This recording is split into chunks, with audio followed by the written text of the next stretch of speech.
اے پروردگار مجھے اولاد عطا فرما جو سعادت مندوں میں سے ہو،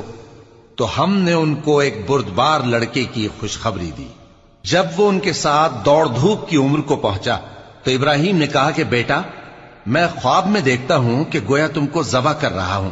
تو تم سوچ لو کہ تمہارا کیا ارادہ ہے۔ انہوں نے کہا کہ ابا جان، جو آپ کو حکم ہوا ہے وہی کیجئے، اللہ نے چاہا تو آپ مجھے صابروں میں پائیے گا۔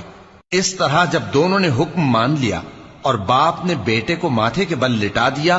تو ہم نے ان کو پکارا کہ اے ابراہیم، تم نے خواب کو سچا کر دکھایا، ہم نیکوکاروں کو ایسا ہی بدلہ دیا کرتے ہیں، بلا شبہ یہ کھلی آزمائش تھی،